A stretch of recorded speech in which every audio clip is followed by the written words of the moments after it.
I'm Leah, 26, and I woke up this morning thinking today might finally be different. It's my birthday, the big 2-6. And like every year since I turned 18, I spent the first 3 hours of my day staring at my phone, waiting for it to ring. Where are you watching from today? Drop your location in the comments below and hit that like and subscribe button if you've ever felt completely invisible to your own family. You'll definitely want to stick around for what happened next. But let me back up to how this beautiful disaster started. Picture this. Me, sitting at my kitchen counter at 6 a.m., phone positioned at the perfect angle so I could see the screen while pretending to drink my coffee. Because nothing says pathetic quite like actively watching for birthday calls that probably aren't coming. The silence was deafening. Not a single notification. No missed calls. No texts. Nothing. I checked my phone again. Still working. Wi-Fi connection strong. Battery at 98%. Everything functioning perfectly, except for the part where my family remembers I exist. By 8 a.m., I'd moved to the couch, laptop open, pretending to work while obsessively refreshing my messages. My reflection in the black screen showed exactly what you'd expect. A grown woman in her pajamas, holding her phone like it might spontaneously generate the love she'd been craving her entire life. The irony wasn't lost on me. Here I am, a successful marketing consultant with my own apartment in Brooklyn, waiting like a teenager for my parents to acknowledge my birthday. Some things never change, I guess. At 9:30, my phone finally buzzed. My heart literally jumped. This was it. They remembered. It was a notification from my credit card company. Thanks for being a valued customer. Even my bank cared more about me than my family. I laughed out loud at the absurdity. Not a happy laugh. More like the sound you make when you realize you've been playing a game where you're the only participant. But here's the thing about expecting nothing. It prepares you for anything. And what happened next was definitely not nothing. I opened the family group chat. You know, the one where I send holiday wishes and get read receipts but no responses. Today's conversation was buzzing with excitement. 37 new messages since yesterday. My heart sped up. Maybe they were planning something. Maybe this was all an elaborate setup for a surprise. I scrolled through the messages eagerly, my smile growing wider with each notification. This was it. Finally, after all these years, they were going to make my birthday special. Then I read the first message. Can't wait for Danny's party this weekend. 24 is such a milestone. My smile disappeared. Danny. My cousin Danny, whose birthday is 5 days after mine. The family favorite who could do no wrong, unlike his perpetually disappointing older cousin. Message after message about Danny's celebration. The venue they'd booked, the cake they'd ordered, the photo montage they were creating, the gift they'd all pooled money to buy him. 23 messages about Danny's birthday plans. 0 about mine. I sat there staring at my phone, watching my family pour love and attention into someone else's celebration, while mine passed by unnoticed. Again. That's when something inside me snapped. Not in an angry way. More like a light switch flipping. A moment of clarity that cut through years of disappointment and false hope. I wasn't going to spend another year begging for scraps of attention from people who clearly had enough love to go around. Just not for me. I closed the group chat and opened my banking app instead. The number staring back at me made me smile for the first time all morning. 26 years of saving, working double shifts, and living below my means had paid off in ways my family couldn't even imagine. Time to give myself the birthday present I actually deserved. The number on my screen was beautiful. $247,000. 3 years of emergency fund saving, 2 years of aggressive investing, and 1 very good year in consulting had built something my family knew nothing about. Because here's what they didn't know about their struggling daughter. I'd been quietly building my empire while they overlooked me. By 10 a.m., I was dressed and walking toward the subway. Not to work. I'd cleared my schedule for personal appointments. I had a feeling today was going to be memorable. The family chat kept buzzing with Danny updates. Photos of party decorations being delivered, screenshots of the custom playlist they'd created for him, updates about relatives flying in from other states to celebrate. For my 21st birthday, I got a card from CVS that my mom clearly grabbed at the last minute. The price sticker was still on it. The contrast was so ridiculous it stopped hurting. Instead, it felt like fuel. I opened my real estate app and pulled up the listing I'd been favoriting for 3 months. A 2-bedroom apartment in the Hamptons with ocean views and a price tag that would make my parents hyperventilate. I'd been telling myself it was too extravagant, too impulsive, too much for someone like me. But someone like me had been saving responsibly for 8 years while supporting my family whenever they needed just a small loan. Someone like me had built a consulting business that generated 6 figures annually, while they assumed I was barely scraping by. Someone like me was done playing small. I called the listing agent from the subway platform. "Hi, this is Leah about the Hamptons property on Ocean Drive. Is it still available?" "It is. Are you interested in viewing it today?" My family chat pinged again. A photo of the restaurant they'd chosen for Danny's birthday dinner. The same restaurant where I'd begged them to celebrate my college graduation. "Too expensive," they'd said. "Let's just do something simple for you." "Actually," I told the agent, "I'm interested in making an offer. Today. Can we meet in an hour?" The excitement in her voice was immediate. "Absolutely. I'll prepare the paperwork." I hung up and checked the family chat one more time. 49 messages now, all about Danny's celebration. Not one person had even noticed that today was my birthday. In a group chat with 12 family members on the day I was born, I was completely invisible. Perfect. The train pulled into the station, and I stepped on with a strange sense of calm. For the first time in my adult life, I wasn't hoping they'd remember. I wasn't making excuses for their behavior. I wasn't trying to earn love that should have been freely given. I was taking control. The hour-long train ride to the Hamptons gave me time to think. To really think about what I was about to do. This wasn't just buying an apartment. This was buying my independence from a family that had taken me for granted for 26 years. My phone buzzed. For a split second, hope flickered. Maybe someone had finally remembered. It was a text from my bank. Large withdrawal alert. Confirm transaction. I confirmed it and smiled. This was really happening. As the train pulled into my stop, I felt something I'd never experienced before. Excitement about my own birthday. Not the desperate hope for external validation I usually felt, but genuine anticipation for something I was creating for myself. The real estate office was a short walk from the station. Clean, modern, with photos of stunning properties lining the walls. The kind of place my parents would feel intimidated entering. But I walked in like I belonged there, because for the first time in my life I realized I did. Let me tell you something about being the forgotten child. You become really good at making yourself useful. It's like a survival skill. Have you ever experienced being so consistently overlooked that you started to believe you deserved it? Drop a comment below because this next part might sound familiar. My earliest memory of this pattern was my 8th birthday. My parents threw Danny a surprise party for his 6th birthday 2 months later. Pony rides, bouncy castle, the works.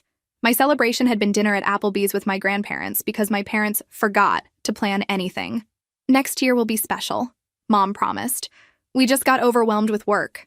Next year, I got a bicycle from Target. Danny got a custom-painted bike with his name airbrushed on it. His birthday fell on a better paycheck, Dad explained. The excuses were always reasonable, always logical, always left me feeling guilty for wanting more. By high school, I'd learned to manage my expectations. I planned my own birthday celebrations, invited my own friends, bought my own cake. My parents would show up for the photo ops and leave when it was time to clean up. But here's where it gets really fun. They always needed something right before my birthday.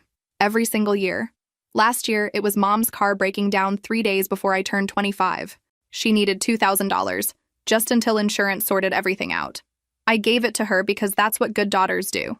The insurance check arrived the day after my birthday. Did I get my money back? Cute question. Did my parents acknowledge that my birthday had passed unnoticed while I was helping them? Even cuter.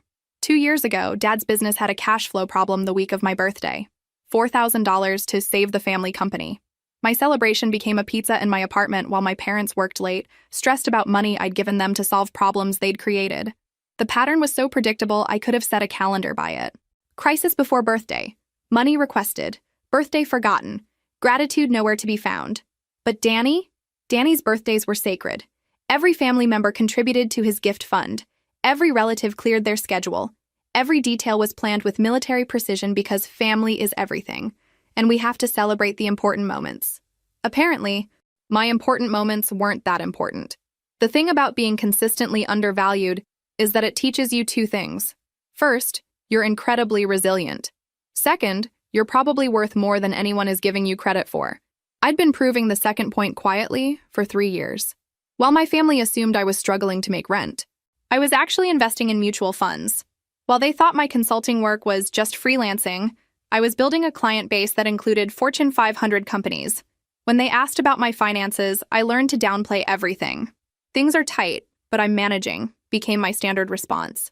It kept them from asking for larger amounts and let me maintain my privacy, but it also meant they had no idea who I'd become. The woman sitting in this real estate office, reviewing purchase documents for a $240,000 Hamptons apartment, was not the struggling daughter they pictured when they thought of me at all. That realization was both liberating and heartbreaking. I'd outgrown their perception of me so completely that we were essentially living in different realities.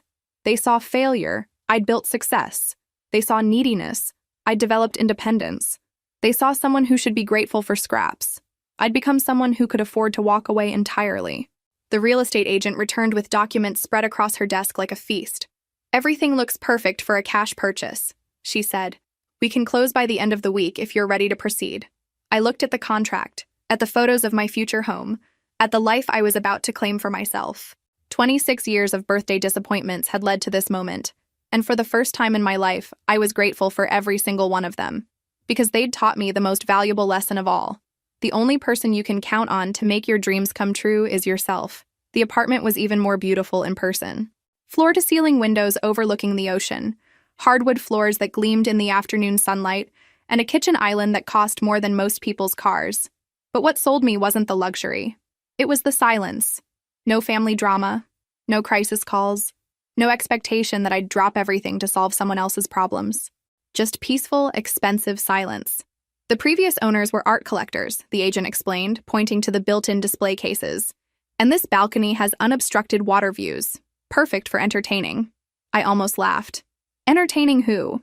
The family that forgot I existed? The friends I'd lost touch with because I was always managing family emergencies? For the first time in my adult life, I was making a decision based purely on what I wanted. Not what was practical, not what was expected, not what would make other people happy. Just me, choosing something beautiful for myself. "I'll take it," I said. The agent's eyes widened. "Don't you want to think about it? Discuss it with family?" No discussion needed. I pulled out my phone and showed her my banking app. "I can transfer the down payment today, cash purchase." The next 2 hours were a blur of signatures, wire transfers, and paperwork. My phone buzzed occasionally with more Danny birthday planning updates. But I'd stopped checking. I was too busy buying myself the best birthday present of my life. By 4 p.m., I was holding keys to my new apartment. My apartment. Not rented, not borrowed, not dependent on anyone else's approval or financial support. Mine. I stood on the balcony, looking out at the Atlantic Ocean, and felt something I'd never experienced before. Complete ownership of my own happiness. That's when I decided to share the news. I pulled out my phone and positioned it carefully, the ocean sparkling in the background, my new keys clearly visible in my hand. My smile was genuine, not the practiced, hopeful expression I usually wore in family photos, but real joy. I typed the caption slowly, savoring each word. "Best birthday ever."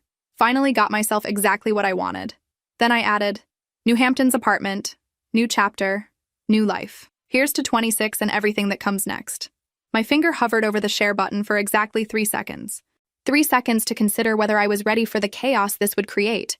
3 seconds to think about taking the high road, being considerate of their feelings, managing their reactions. 3 seconds to remember every birthday they'd forgotten, every crisis that had become my responsibility, every time my achievements had been dismissed or overshadowed. I hit share. The post went live at 4:17 p.m. on my 26th birthday, a birthday that had started with me waiting desperately for their attention and was ending with me announcing I no longer needed it. I put my phone on silent and walked back inside my new apartment. Whatever happened next, I'd handle it from here, from my place, on my terms, in my own time. For the first time in 26 years, my birthday was ending exactly how I wanted it to. I spent the next hour doing something revolutionary, enjoying my birthday in complete peace. I unpacked the bottle of champagne I'd bought on impulse from the train station, found actual champagne flutes in the apartment's fully stocked kitchen, and toasted myself on my balcony as the sun started to set over the ocean. "Happy birthday, Leah," I said aloud, clinking my glass against the railing. "You finally did something just for you." The champagne was perfect, the view was perfect. The silence was absolutely perfect. I kept my phone face down on the counter. Notifications turned off. Whatever explosion was happening in my family group chat could wait. This moment, my first moment of pure celebration in my new space, belonged entirely to me. I explored every room slowly, like I was touring a museum. The master bedroom with its walk-in closet bigger than my entire Brooklyn apartment. The guest room that would probably never host my family, since they'd likely never be invited. the office space where I could build my consulting business without interruption. Each room represented possibility, freedom, a life lived on my own terms. By 6 p.m., I was ready to face whatever chaos I'd created. I turned my phone back on and watched the notifications flood in.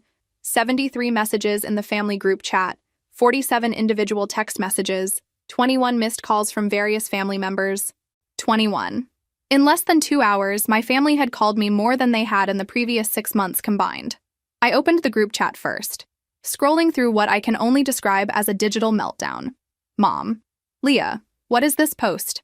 Call me immediately. Dad. Very funny joke. Now tell us what's really going on. Danny. Wait, it's your birthday today? Nobody told me. Aunt Susan. How could you afford this? Did you win the lottery? My cousin Maria.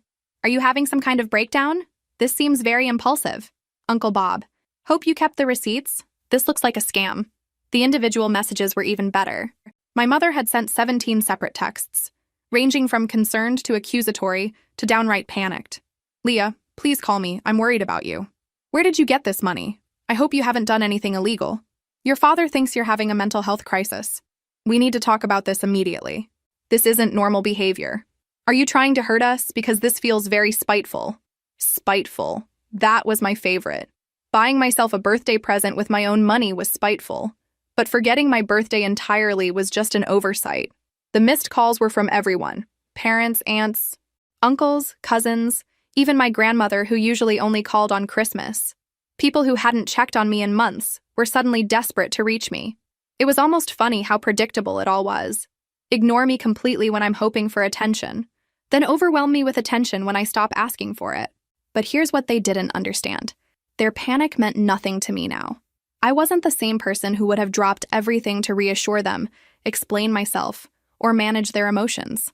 I was sitting in my Hamptons apartment, sipping champagne and watching the sunset, completely unbothered by their crisis. I scrolled through a few more messages, noting how many people suddenly remembered my birthday existed, now that I'd made a public announcement about celebrating it myself. Happy birthday, honey! Can't wait to hear all about this apartment. From my aunt who'd driven past my Brooklyn apartment hundreds of times without stopping by. So proud of you for treating yourself. We should definitely visit soon. From my cousin who'd never once invited me to anything. The transparent opportunism was almost insulting. These people wanted access to my new lifestyle, not a relationship with me. I finished my champagne and started typing my response. Not to the individual messages. Those could wait indefinitely. To the group chat, where everyone could see exactly where I stood. My message was going to be clear, polite, and absolutely final. But first, I poured another glass of champagne. Big moments deserve proper celebration. I crafted my response carefully, editing it 3 times before I was satisfied. It needed to be polite enough that they couldn't claim I was being cruel, but firm enough that they understood this wasn't negotiable. Hi, everyone. Thank you for all the birthday wishes. To answer the question everyone seems to be asking, yes, this is real. Yes, I can afford it. Yes, I'm perfectly fine. I've been saving and building my consulting business for years. This is what financial responsibility and hard work look like. I hope you can be happy for me. I paused before adding the final sentence. I'll be celebrating quietly tonight with the people who've always been there for me. Love you all. The beauty of that last line was its truth. I was celebrating with the people who'd always been there for me. That person was me. I hit send and immediately put my phone back on silent. Then I did something I'd never done before. I ordered myself a birthday dinner. Not fast food or leftovers, but an actual celebration meal from a high-end restaurant that delivered to the Hamptons. Lobster ravioli, truffle risotto, and a chocolate tart that cost more than my family usually spent on my entire birthday. While I waited for delivery, I finally checked my banking account to see the damage. The apartment purchase had been significant, but my savings had absorbed it easily. 3 years of living below my means while building my business had created a financial foundation my family couldn't even imagine. They thought I was reckless.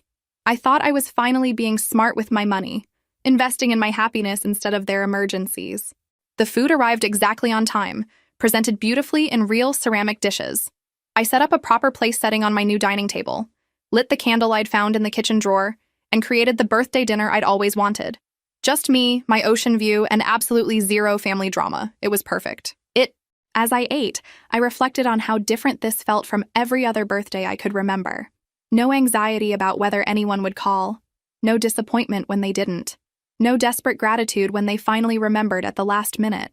Just quiet satisfaction with my own company and my own choices.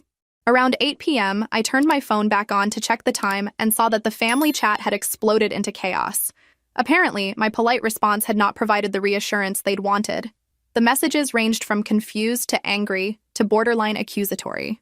People were questioning my mental state, my financial decisions, and my motives. Some were demanding explanations. Others were expressing hurt that I hadn't told them about my success. But the most telling responses were from the people who were suddenly interested in visiting, contributing to my happiness, being part of my new life. Where had all this enthusiasm been for the past 26 years?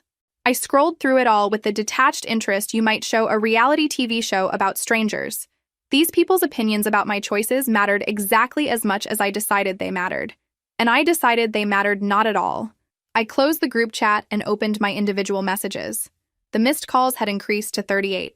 My mother had sent 29 separate text messages, progressing from worry to anger to something approaching hysteria. Her latest message made me laugh out loud. "If you don't call me back in the next hour, I'm driving to Brooklyn to check on you." Good luck with that, I thought. I'm not in Brooklyn. I finished my birthday dinner, cleared my dishes, and poured one final glass of champagne. Tomorrow, I'd deal with the fallout. I'd have conversations, set boundaries, and make it clear that this new version of me was here to stay. But tonight was still my birthday, and I was going to end it exactly as I'd started my new life, on my own terms. I walked out onto my balcony, champagne in hand, and watched the stars reflect off the ocean. 26 years old, financially independent, emotionally free, and finally celebrating myself the way I deserved. It had been the best birthday of my life, and I'd given it to myself. From now on, every birthday would be exactly this good, because I'd finally learned the most important lesson of all. The only person responsible for my happiness was me, and I was excellent at that job. I woke up at 9 a.m. feeling more rested than I had in years. No alarm clock, no crisis calls, no immediate need to check my phone for family emergencies that somehow always became my responsibility. Just sunlight streaming through floor-to-ceiling windows and the sound of waves outside my bedroom. This was what peace felt like. When I finally checked my phone around 10 a.m., I discovered that the family meltdown had reached epic proportions overnight. The group chat had 127 new messages. My individual text count had hit triple digits. And the missed calls? 23 missed calls from various family members between 6 p.m. yesterday and 8 a.m. this morning. 23 attempts to reach me in 14 hours. For context, I'd received a total of 4 calls from family members in the previous 2 months. But apparently, when you stop begging for their attention and start living your life, you suddenly become very important. I scrolled through the overnight messages, drinking my coffee and marveling at the progression. It was like watching a psychological experiment in real time. Stage 1 had been denial. This has to be a joke. She must be lying. Someone probably helped her fake this. Stage 2 was investigation. I called her building management. Her neighbor says she hasn't been home. Does anyone know where she actually is? Stage 3 was bargaining. Maybe if we all chip in, we can help her with the mortgage. She probably needs furniture money. This is clearly a cry for help. Stage 4 was anger. This is incredibly selfish. She's obviously trying to make us feel bad. Who does she think she is? And now, Stage 5 appeared to be panic. What if something happened to her? Should we call the police? This isn't like her at all. That last one made me laugh. This isn't like me. They had no idea what I was actually like. They'd been interacting with the version of me that bent over backward for their approval, while I quietly built a completely different life. The most entertaining thread was my mother's evolving strategy. She'd started with guilt. "I'm so worried about you, honey." Then moved to manipulation. "Your father's blood pressure is through the roof." Then tried authority. "You need to call me immediately." And finally landed on threats. "If you don't respond, I'm calling the police." My Aunt Susan had taken a different approach, posting in the group chat, "Everyone needs to calm down. Leah's clearly going through something, and overwhelming her won't help. Thanks, Aunt Susan." Where was that concern during the previous 26 years? The funniest part was Danny's contribution. He'd posted, "Hey guys, maybe we should just be happy for her. This seems like a good thing." Sweet, clueless Danny. The family golden child who'd never had to fight for attention was confused why everyone was treating my success like a crisis. My cousin Maria had responded, "Danny, you don't understand. This is completely out of character for her." Again with the out of character theme. As if my character was defined by being broke, available, and grateful for scraps. I took my coffee out to the balcony and composed my morning response to the chaos. Something that would acknowledge their concern while making it clear I was fine and they needed to back off. Good morning, family. I understand you're concerned, but I'm perfectly safe and happy. This isn't a cry for help or a breakdown. It's a celebration. I've worked hard to build the life I wanted, and now I'm living it. Please respect that. I'll be in touch when I'm ready. I hit send and immediately put my phone on airplane mode. What do you think will happen next? Drop your predictions in the comments below. I have a feeling my family's about to get even more creative in their attempts to control this narrative. Because here's what they still didn't understand. The woman who bought herself a Hamptons apartment for her birthday was not the same woman who used to apologize for wanting basic respect. That woman was gone, and she wasn't coming back. I spent the morning doing something I'd never done before. Absolutely nothing productive. No work emails, no family crisis management, no planning for other people's needs. I read a book on my balcony. I took a long bath in the apartment's ridiculous marble bathtub. I ordered groceries to be delivered and actually enjoyed putting them away in my spacious, beautiful kitchen. It was revolutionary. When I turned my phone back on around 2 p.m., the digital chaos had somehow intensified. My mother had upgraded from texts to emails, apparently under the impression that a different communication method would somehow compel me to respond faster. But the real surprise was the knock on my door at 2:47 p.m. I looked through the peephole and saw my cousin Maria standing in the hallway, looking determined and slightly out of breath. Maria, who lived 2 hours away and had never once visited me anywhere, was somehow standing outside my brand new apartment. This was impressive detective work, I had to admit. I opened the door but kept the chain latch engaged. "Hi, Maria, how did you find me?" She looked flustered. "Leah, thank God. Everyone's worried sick about you." "That doesn't answer my question. How did you find my address?" "Your Instagram post had location tags, and when I searched the building name online, I found your building's address. I recognized it from your balcony photo." She paused, looking genuinely concerned. "Can I come in? We need to talk."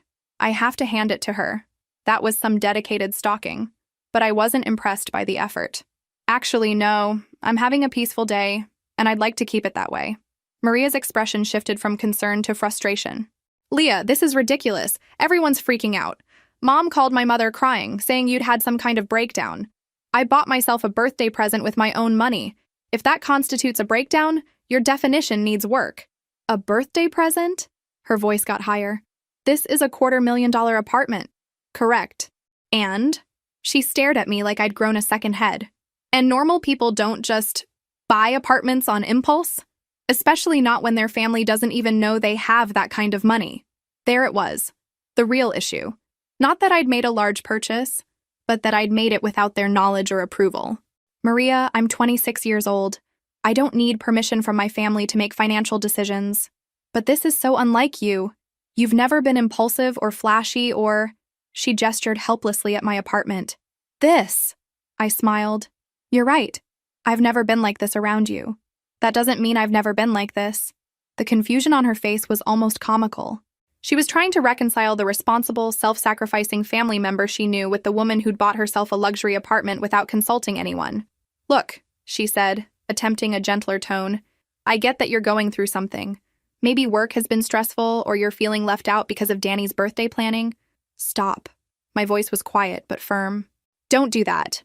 "Do what?" "Don't create a narrative where my success is actually a symptom of my problems.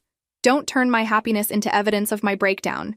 And definitely don't suggest that buying myself a nice apartment is somehow related to feeling jealous of Danny." Maria stepped back, clearly not expecting that level of directness from me. "I'm not jealous of Danny," I continued. "I'm not having a breakdown. I'm not crying for help. I'm 26 years old, financially independent, and celebrating my birthday the way I wanted to. The fact that this surprises you says more about your assumptions than it does about my mental state." "But Leah—" "But nothing. I appreciate your concern, but it's unnecessary. I'm fine. Better than fine, actually." She stood there for a moment, clearly struggling with what to say next. The script she'd prepared for this conversation apparently hadn't included the possibility that I was genuinely happy. "Everyone's worried," she finally repeated, as if saying it again would make it more compelling. "Then everyone can call me directly and have an adult conversation instead of sending representatives to track me down." Maria's frustration was finally showing. "We tried calling you. You're not answering anyone." "Because I'm enjoying my birthday weekend in peace." Revolutionary concept, I know. I started to close the door, then paused. Maria, tell everyone I said thank you for finally caring where I am and how I'm doing. It's been 26 years, but better late than never. I closed the door gently but firmly, leaving her standing in the hallway with her concern and her confusion.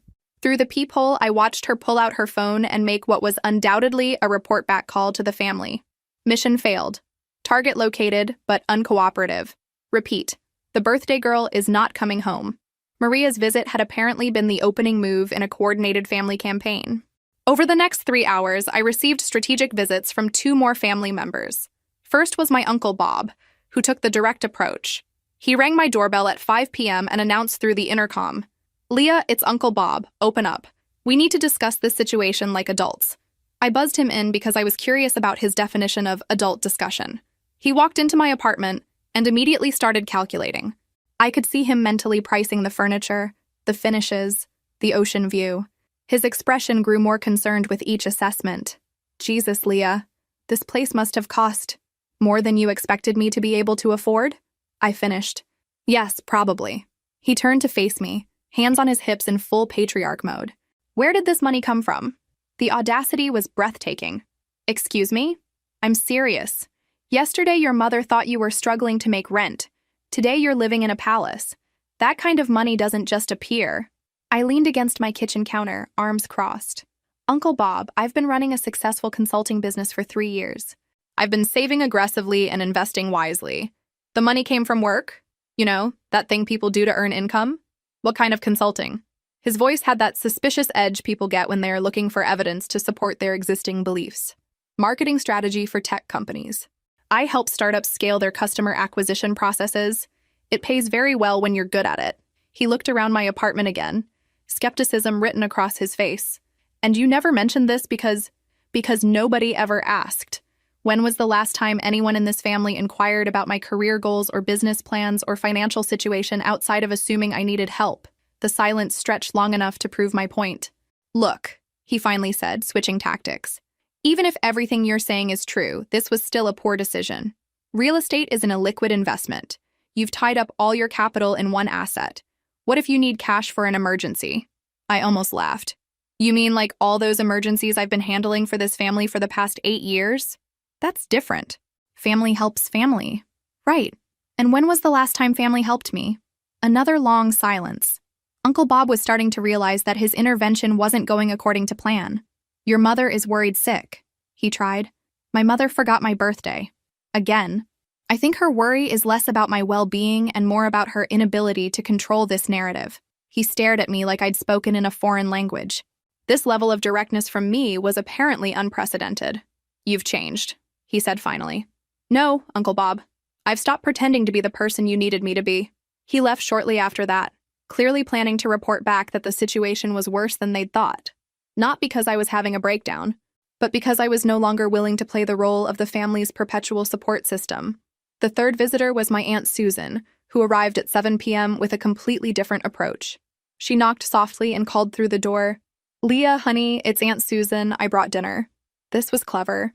Appeal to my nurturing instincts, offer food as a peace offering, position herself as the reasonable family member who just wanted to take care of me. I opened the door to find her holding bags from an expensive local restaurant. "I thought you might be hungry," she said with a gentle smile. "And I thought we could talk. Just the 2 of us." I had to admire her strategy. Instead of demanding entry or explanations, she was offering something I might actually want. If I hadn't already eaten the best meal I'd had in months, I might have been tempted. That's thoughtful, but I already ate, and I'm not really in a talking mood. Her smile faltered slightly. "Leah, everyone's just concerned this is all so sudden." Sudden to who? I've been building toward this for years. The fact that none of you noticed doesn't make it sudden. But why didn't you tell us? We're family. We should know about these big changes in your life. I leaned against my doorframe, studying her face. Aunt Susan had always been the family diplomat, the one who smoothed over conflicts and encouraged everyone to be reasonable. When was the last time you asked about my life, Aunt Susan? Not my availability to help with something or my willingness to contribute to a family gift, but my actual life, my goals, my dreams, my plans. She opened her mouth to respond, then closed it again. "I can't remember either," I said gently. So forgive me if I don't feel obligated to provide detailed updates about my personal growth. The hurt in her eyes looked genuine, which surprised me. Of all my family members, Aunt Susan had always seemed the most caring, even if that caring was passive. "We love you," she said quietly. "I know you do.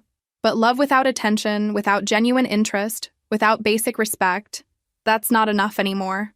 She stood there holding her bags of expensive food, looking lost, like she'd come prepared for one conversation and found herself in a completely different one. "What do you want from us?" she asked finally. It was the first time anyone had asked me what I wanted instead of telling me what I should want. "Right now, I want to enjoy my birthday weekend in peace. Long-term, I want relationships based on mutual respect instead of one-sided obligation." She nodded slowly, understanding beginning to dawn in her expression. "I'll tell everyone to give you some space," she said. "Thank you." She turned to leave, then paused. "Leah, happy birthday. I should have said that yesterday." It was a small gesture, but it was the first acknowledgement I'd received that someone understood the real issue here. After she left, I sat on my balcony with a glass of wine, watching the stars come out over the ocean. 3 family interventions in one afternoon, and I was still here, still happy, still certain I'd made the right choice. They were running out of strategies, and I was just getting started. Sunday morning brought a new development. My parents were coming to New York. My mother's text arrived at 8 a.m. "Your father and I are driving up today. We'll be there by 2 p.m. to talk through this situation. Please be available." Not a request. Not an inquiry about my schedule. A command delivered with the same tone she'd used when I was 12 and in trouble for breaking curfew. I read the message 3 times, marveling at her audacity. After forgetting my birthday, ignoring my attempts to contact them for months, and treating my success like a crisis, they were now demanding my immediate availability for crisis management. I texted back, "I didn't invite you. Don't come." Her response was immediate. "We're your parents. We don't need an invitation." That was the moment I realized how deep their delusion ran. They genuinely believed they had unlimited access to me, regardless of my wishes, because biology gave them permanent rights to my time and attention. I called my doorman. "Hi, this is Leah in 4B. I'm expecting some unwelcome visitors this afternoon. Under no circumstances should you allow Robert or Patricia Mitchell access to the building or information about my whereabouts." "Of course. Miss Mitchell, should I call you if they arrive?" "Please. But don't feel obligated to be polite about turning them away." "Understood." At exactly 2:07 p.m., my phone rang. "Miss Mitchell, there's a Robert and Patricia Mitchell here demanding to see you. I've explained that you're not accepting visitors, but they're persistent." I could hear my mother's voice in the background. "This is ridiculous. We're her parents. Tell them I'm not home and you don't know when I'll return. If they want to wait in their car, that's their choice." "Will do." I watched from my balcony as my parents circled the block in Dad's pickup truck, looking for alternate entrances or ways to bypass building security. It was almost entertaining, watching 2 adults in their 50s behave like teenagers trying to sneak into a concert. They parked across the street and settled in for what was clearly intended to be a siege. Dad had brought a thermos.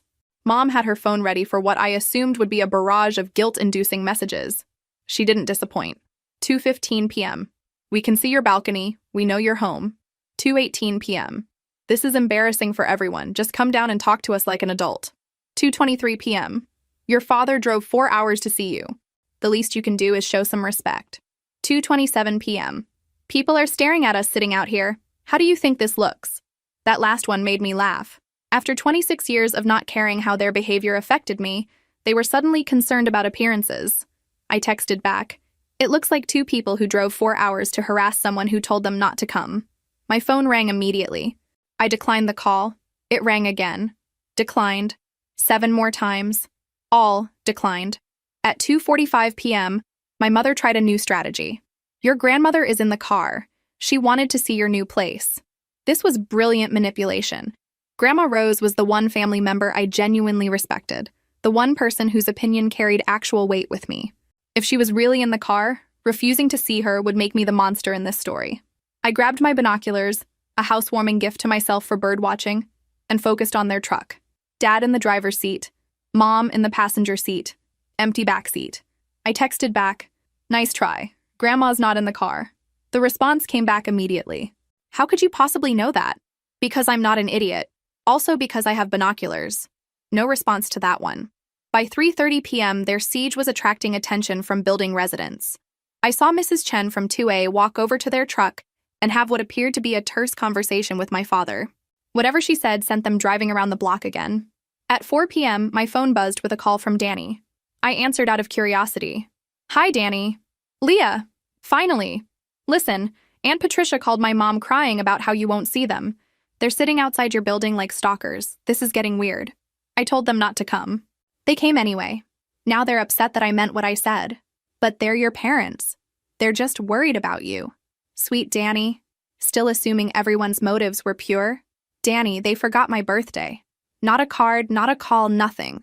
Then when I celebrated myself, they decided it was a crisis that required intervention. Does that sound like worry or control to you? Silence on his end.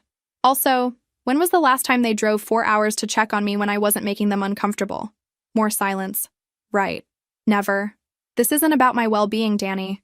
It's about their discomfort with me having independence they didn't approve. Maybe you could just talk to them for 5 minutes to make this stop? Why is their comfort more important than my boundaries? I could practically hear him thinking. Danny was a good kid, but he'd never had to fight for respect or basic consideration. The idea that parents might not have unlimited access to their adult children was foreign to him. "I don't know," he admitted finally. "This whole thing is confusing. It's only confusing if you assume I owe them access to my life regardless of how they treat me. Do you really not want to see them at all?" I looked down at my parents' truck, still parked across the street like they were conducting surveillance. "Danny, I want to see them when they're ready to treat me with the same respect they'd show any other adult. Right now, they're treating me like property they have the right to manage. Until that changes, no. I don't want to see them." He was quiet for a long moment. "Okay," he said finally. "That actually makes sense."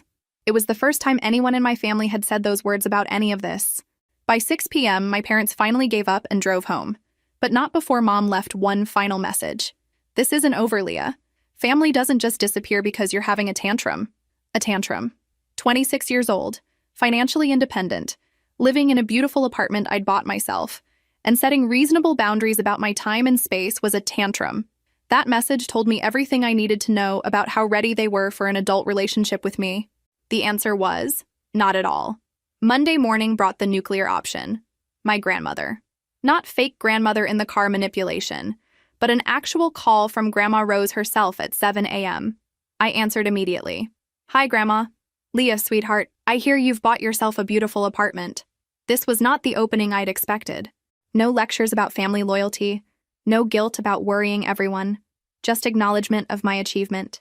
"I did. It's really beautiful. I'm proud of you. Building something for yourself takes courage." She paused. "I also hear your parents are beside themselves with worry." There it was. But delivered gently, without accusation. "They're upset because I didn't ask their permission to make my own life choices." "Yes, I gathered that. Your mother called me 3 times yesterday. She's convinced you're having some sort of breakdown." I sat down heavily on my couch. If Grandma Rose thought I was losing my mind too, I might actually start doubting myself. "What do you think?" I asked. "I think you're finally standing up for yourself. Took you long enough." Relief flooded through me. "You're not worried about my mental state?" She laughed. "Honey, I was worried about your mental state when you were giving Alice car payments and covering Danny's graduation party expenses while living in that tiny Brooklyn apartment." "This?" She paused. "This sounds like sanity." I almost started crying. After 3 days of family members treating my happiness like a crisis, hearing someone acknowledge the reality of my situation felt overwhelming. "Grandma, they forgot my birthday, again." "I know. I called your mother to ask what you'd enjoyed about your celebration, and she went dead silent. Then she admitted they'd completely forgotten. And somehow my buying myself a birthday present is the problem in this scenario? Not to me. But your parents? They're scared. Scared of what? Of losing control. Of you not needing them anymore. Of realizing they've taken you for granted for so long that you might be done with them. This was the most honest assessment of the situation I'd heard from anyone. "Are you done with them?" she asked gently. I thought about it carefully. "I'm done with the relationship we've had, where I'm available whenever they need something but they can't remember my birthday. Where my achievements don't matter, but my usefulness does. Where I'm supposed to be grateful for scraps of attention while pouring love and money into everyone else's dreams. That sounds reasonable to me. But they don't know how to have a different kind of relationship with you. They've gotten used to you being manageable. This version of you, the one who sets boundaries and demands respect, is foreign to them. So what do I do? Whatever feels right to you. But Leah, don't let them convince you that asking for basic respect is unreasonable. You've been understanding about their shortcomings for years. It's time for them to understand yours. My shortcomings? Your inability to tolerate being taken for granted anymore. Your newfound allergy to being treated like a crisis management service instead of a daughter. Your strange belief that you deserve the same consideration they show strangers. Her voice was warm with affection. Terrible shortcomings, really. I was definitely crying now. Grandma, will you come visit me? I'd love to show you the apartment. I'd love that. How about Thursday? I'll take the train. I'll pick you up at the station. Perfect. And Leah? Happy birthday, sweetheart. I'm sorry it took me 3 days to call. I've been dealing with your parents' hysteria. After we hung up, I felt more grounded than I had since this all started. Having one person in my family acknowledge that my behavior was reasonable and my feelings were valid changed everything. But my sense of peace was shattered an hour later when my doorbell rang. I looked through the peephole and saw Alice standing in the hallway. Alice, my cousin who lived across the country and definitely couldn't have driven here overnight. She'd flown to New York. For this. I opened the door and she immediately pushed past me into the apartment. I called my doorman as soon as she was inside. How did Alice Mitchell get access to the building? I'm sorry, Miss Mitchell. She said she was delivering something urgent for your work and showed me a business card. I thought it might be legitimate. That explained it. Alice always was resourceful when she wanted something. Okay, what the hell is going on? She demanded, spinning around to face me. I got a call from your mother at midnight saying you'd lost your mind and bought some mansion in the Hamptons. I thought she was exaggerating until I saw your Instagram. She looked around my apartment with undisguised shock. Jesus, Leah. This place is incredible. How is this real? Because I worked for it and saved for it and bought it with my own money. Your own money? What money? Last time we talked, you were stressed about making rent. I stared at her. When was the last time we talked, Alice? She thought about it. Christmas. You called to ask what to get Danny. Right, 8 months ago. And in that conversation, did you ask how my work was going? How my finances were? Anything about my actual life? Her expression shifted from confusion to something approaching understanding. You've been planning this for a while, she said slowly. I've been building toward this for years. And you didn't tell anyone. I didn't tell anyone because nobody asked. And because every time I mentioned doing well, someone in this family immediately needed financial help. Alice sat down on my couch without invitation. So you've been lying to us. I've been protecting myself from you. The words hung in the air between us. Alice looked like I'd slapped her. We're your family, she said finally. Are you? When was the last time you called me just to see how I was doing? When was the last time you celebrated my achievements? When was the last time you offered to help me with anything? She couldn't answer any of those questions. Alice, I've been the family ATM for 8 years. Always available when someone needed money. Never included when someone had good news to share. Do you know how exhausting it is to love people who only remember you exist when they need something? We don't. You do. All of you. You love what I can do for you. You don't love me. She stared at me, tears forming in her eyes. That's not true. Prove it. Tell me one thing you know about my life that isn't related to my availability to solve your problems. The silence stretched so long it became painful. I thought so, I said gently. Alice, I don't hate any of you, but I'm done being taken for granted. I'm done being everyone's solution and no one's priority. She wiped her eyes. So what now? You just disappear from the family? I disappear from the version of this family where I'm useful but not valued. If you want a relationship with the version of me who has boundaries and self-respect, I'm here. But the old me, the one who said yes to everything and asked for nothing, she's gone. Alice stood up slowly. I need to think about this. Take all the time you need. After she left, I called the doorman. Hi, it's Leah. Can you please add Alice Mitchell to the list of people who shouldn't be given access to the building? Of course. Anyone else? I thought about it. Actually, let's just say no one gets access without my explicit permission. No exceptions. Understood. I was done with surprise interventions. From now on, my family could earn access to my life the same way everyone else did, by treating me with respect and asking politely. Revolutionary concepts. Apparently. Thursday arrived with perfect autumn weather and the best visitor I could have asked for. Grandma Rose, carrying a small overnight bag and wearing the same mischievous smile I'd inherited. I picked her up at the train station, and she spent the entire drive to my apartment asking intelligent questions about my business, my plans for the space, and my emotional state. Not once did she mention my family's concerns or suggest I needed to manage anyone else's feelings about my choices. "This is gorgeous," she said as I gave her the full apartment tour. "You have excellent taste. And this view?" She stood on my balcony, looking out at the ocean. "Your grandfather would have loved this. He always said the best investment was in your own happiness." We settled in my living room with tea and the homemade cookies she'd brought. "Now," she said, "tell me everything. Not the sanitized version you've been giving everyone else. The real story." So I did. I told her about years of forgotten birthdays and one-sided relationships, about being treated like a family service instead of a person, about quietly building my business while everyone assumed I was struggling, about finally reaching the breaking point and choosing myself for once. She listened without interruption, occasionally nodding or making small sounds of understanding. "And how do you feel now?" she asked when I finished. "Free. Guilty about feeling free, but free. Good. You should feel free. Do you know what your biggest mistake was in all of this?"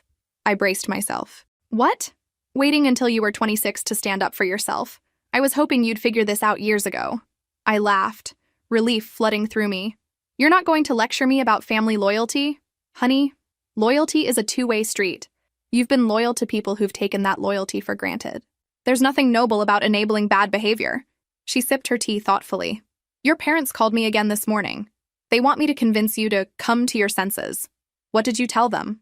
"I told them their daughter had finally come to her senses and it was about time." She smiled. They didn't appreciate that perspective. Over dinner, she shared stories about my grandfather and his struggles with his own demanding family. "He used to say that the people who love you want you to be happy, even when your happiness looks different than what they planned for you. And the people who don't? They want you to be useful. There's a difference." Friday morning, I got a text from my mother. "Grandma Rose says you're doing well. We'd like to try having a conversation. Would you be willing to talk?" For the first time in a week, the message didn't demand my immediate availability or assume I owed them my time. It was an actual request. I showed it to Grandma Rose over breakfast. "Progress," she said. "Small steps, but progress." I texted back, "I'm willing to have a conversation when you're ready to discuss our relationship as adults. That means no lectures about my life choices, no assumptions about my motivations, and no demands for access or explanations I don't choose to give." The response came an hour later. "Okay, would Sunday work?" I agreed to meet them for coffee at a neutral location. Not my apartment, not their house, somewhere public where we could have an adult conversation without the emotional baggage of familiar settings. Sunday afternoon, I sat across from my parents at a coffee shop, noting how uncomfortable they looked. They seemed smaller somehow, less certain of their authority. "You look good," Mom said carefully. "Happy?" "I am happy." Dad cleared his throat. "We owe you an apology, several apologies. This was unexpected. We forgot your birthday," Mom continued. "Again. And instead of apologizing, we made your celebration about our discomfort. That was wrong." I nodded but didn't speak. I wanted to see how far this acknowledgement would go. "We also realized," Dad said slowly, "that we don't know much about your actual life, your business, your goals, your achievements. We've been treating you like you were still 18 and needed our management. You've been treating me like a resource," I said gently. "Someone who could solve problems but didn't have any interesting problems of her own." They both flinched. "We want to do better," Mom said. "If you'll let us try." I studied their faces, looking for signs of genuine understanding versus strategic positioning for access to my new lifestyle. What I saw was two people who looked genuinely shaken by the realization that they'd nearly lost their daughter through their own neglect. "Here's what I need," I said. "I need you to see me as an adult with my own life, not an extension of yours. I need you to be interested in my achievements, not just my availability. I need you to remember my birthday without me having to remind you." "We can do that," Dad said. "And I need you to understand that my success isn't a crisis requiring your management. I need you to be proud of me for building something good for myself." Mom's eyes filled with tears. "We are proud of you. We didn't know how to show it." "Learn." They both nodded. "And one more thing," I added. "I need you to understand that my apartment isn't an open invitation for family visits. My space is my space. You're welcome when you're invited." "Fair enough," Dad said.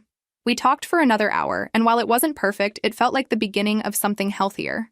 They asked about my business with genuine curiosity. They apologized for not celebrating my achievements. They acknowledged that they'd taken me for granted. It wasn't a complete transformation, but it was a start. As I drove home to my beautiful apartment, I reflected on how different everything felt. A week ago, I'd woken up hoping for crumbs of attention from people who couldn't remember my birthday. Today, I was considering whether to let those same people earn their way back into my life. The apartment welcomed me back with its gorgeous sunset views and peaceful silence. I poured myself a glass of wine and sat on my balcony, watching the waves. My phone buzzed with a text from Danny. "Happy belated birthday. Sorry I missed it. Your apartment looks amazing. Could I visit sometime?" I smiled and texted back, "Thank you for asking instead of assuming. Yes, I'd love to have you visit." That was the difference. Between people who assumed access and people who asked for it. Between family who took and family who gave. Between love that demanded and love that respected. I'd spent 26 years learning to tell the difference. And now, finally, I was living in the difference. The best birthday gift I'd ever given myself wasn't the apartment. It was the backbone to demand the love I deserved and the wisdom to walk away from anything less. From my balcony overlooking the ocean, glass of wine in hand, I toasted the woman I'd finally become. Someone who chose herself first and let everyone else earn their place in her life. If this story resonated with you, make sure to like and subscribe for more stories about finding your worth and demanding the respect you deserve. Sometimes the best family is the one you choose, even when you're choosing yourself.